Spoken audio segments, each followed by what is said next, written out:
एकनाथ शिंदे साहब तुम आगे बढ़ो, हम तुम्हारे साथ हैं। एकनाथ शिंदे साथ हैं।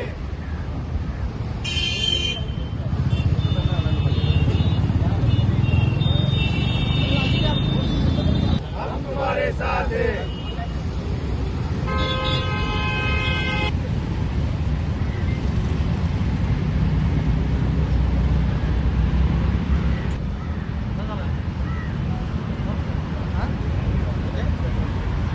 काय प्रतिक्रिया व्यक्त करा?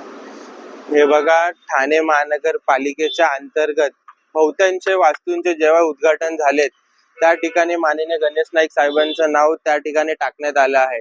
ते ना त्या जिल्ह्याचे आमदार आहेत ना त्या जिल्ह्याचे पालकमंत्री आहेत, तरी आमच्या शिवसेनेच्या ठाण्यांच्या नेत्यांनी कधी त्याच्यावर आक्षेप घेतला नाही. हे आमच्या शिवसेनेचं मोठपण आहे. बट या महाराष्ट्र राज्याचे माजी मुख्यमंत्री, तत्कालीन उपमुख्यमंत्री आणि सर्वात महत्वाचं म्हणजे या ठाणे जिल्ह्याचे पालकमंत्री म्हणून ठाणे जिल्ह्याच्या अंतर्गत येणारे एखाद्या महानगरपालिकेच्या अंतर्गत एखाद्या वास्तूच्या, रस्त्याचं आणि पुलाचं उद्घाटन होतं, त्या ठिकाणी माननीय शिंदे साहेबांचं नाव हे जाणीवपूर्वक वगळलं जातं. ह्याच्यापूर्वी पण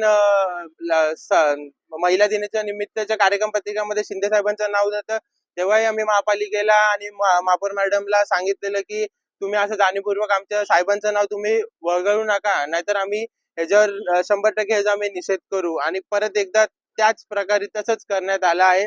म्हणून आज आम्ही स्वतः येऊन इथं शिंदे साहेबांच्या नावाचा उल्लेख आम्ही त्या बोर्डवर केला आहे, त्या फलकावर केला आहे. पण आम्हाला साहेबांची शिकवण कोणावर टीका टिप्पणी न करता आपल्या कामामधून उत्तर द्यायचंय. म्हणून आम्ही त्यांच्या कुठल्याही नवी मुंबईच्या भाजपच्या नेत्याला दुखवलं नाहीये. त्यांचं सुद्धा नाव या फलकावर आहे.